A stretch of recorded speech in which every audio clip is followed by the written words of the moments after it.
while my colleagues back in Austin think I'm trying to observe planetary nebulae, I've taken the opportunity to observe something far more sinister. Now, as some of you in the UFO community might actually be fully aware of, despite the government cover-up, there is a threat to our planet, the planet Earth.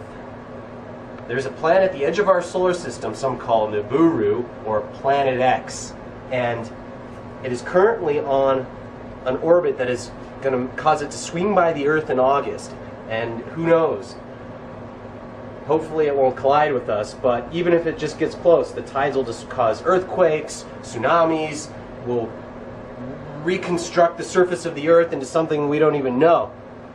So I've taken the opportunity, since I'm at the observatory and there's no one here watching me at the moment, to track the planet Nibiru, and I will show you how it's done.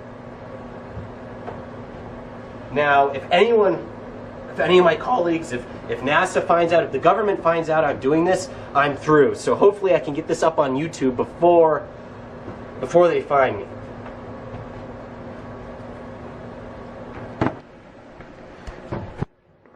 So right now we are in the control room of the 2.7 meter telescope at McDonald Observatory. Now, the first thing I had to do before I was able to come up here and start tracking the planet Nibiru was find its coordinates. Now, its right ascension and declination are a closely guarded secret. So, using my credentials, I was able to get a tour of the Johnson Space Center down in Houston. And I was given access to their computers.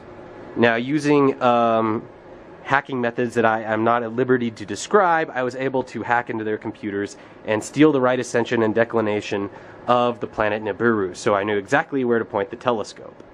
Now, I'm going to give you those coordinates so you yourself can go find Nibiru. Now, keep in mind, Nibiru is fast approaching Earth, so its position is going to change rapidly.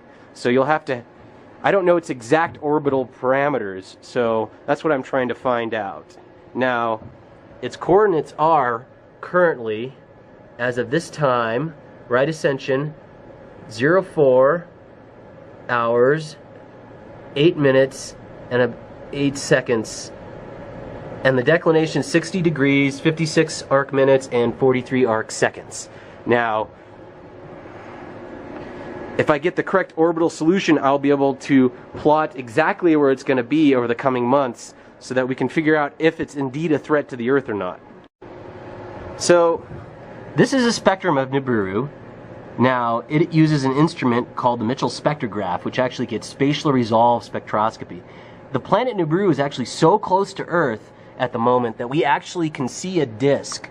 So, the optical fibers are placed in the focal plane, and I'm actually getting information about the atmosphere or surface of the planet Nibiru. Now, I haven't analyzed this data, but this might tell us something about what type of object it really is. Now, as you can see, it also has several spectral lines, and those spectral lines are Doppler shifted towards us, sort of like how, you know, a police officer can use radar to figure out if you're speeding or not. And as of tonight, it is moving towards us, I calculate, at about 200 kilometers per second. So that means it will, if it's on a collision course for the Earth, hit us in about August 2014.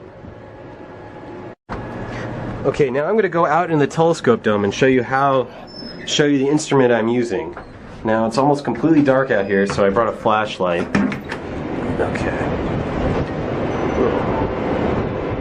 Okay, so we are now out in the telescope dome, and this here is a telescope I'm using to track Nibiru. This is the 2.7 meter telescope at McDonald Observatory. The instrument I'm using to take spectra is called the Mitchell spectrograph. It's also known as Virus P because it's a prototype for the virus spectrographs going on the HET telescope. Now, it's kind of hard to see, but there it is. There's Virus P. It's that black box surrounded by that blue frame there. So right now I'm currently tracking Nibiru, and I'm gonna try to track it for as long as it's high enough in the sky for the telescope to see.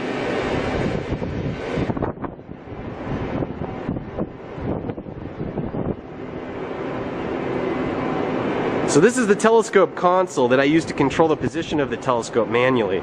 Now, when I first point the telescope, I use this hand paddle here and actually this little joystick to move it. So you can move this giant, 50-ton thing with just a little joystick. Now, this computer here is the guide camera. This is what actually causes the telescope to track. Now here you're actually seeing the planet Nibiru. This is probably some of the best footage you will probably ever see on the internet of the planet Nibiru. Now as it gets closer to the Earth, it will actually appear to grow in size. So if I come back, say, a month later, it might be, right now it looks like that, but it might be that big. So we're actually pretty zoomed in here. This is a field of view that's about, 120 by 120 arc seconds. Now to calculate an orbital solution for Nibiru, I have to observe it over several nights. My observing run, which I propose to observe planetary nebula, is for 4 nights. So hopefully I'll get enough information about its changes in position over the 4 nights I have to be able to calculate a decent orbital solution. And also from the spectra I'm getting, I'll be able to tell its motion towards or away from us. So I can actually get 3-dimensional information.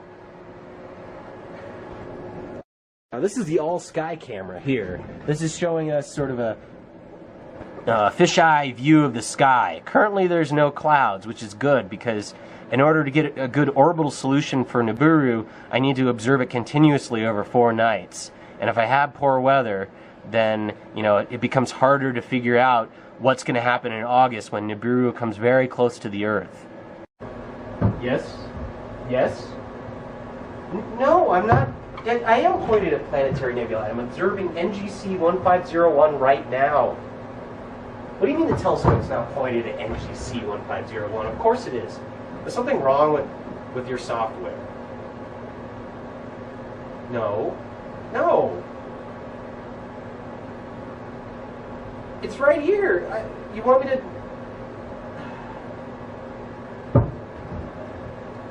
So that was just the director of the observatory calling me, making sure that, I don't know, usually the director's not here or asleep by now. It's about, right now it's about 10 o'clock, and it's unusual for the director of the observatory to call you. Now, I think he might be in on what I'm trying to do, so I'm probably going to have to point the telescope somewhere else until he goes to sleep. See, all the things I'm doing get put on the... Anyone can just look up exactly where I'm pointing the telescope. And especially the director of the observatory who has the password to all the computers. So hopefully everything will be fine.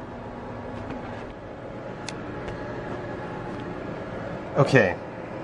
Clearly the director knows that I'm not observing the targets I plan to observe. In fact, usually when we switch targets here at McDonald Observatory, we have to update our observing plan so that they know, that the science we're doing is worth, the cost of running the telescope. They keep logs on everything. So here's an email I just got from the director asking me to update my targets as soon as possible.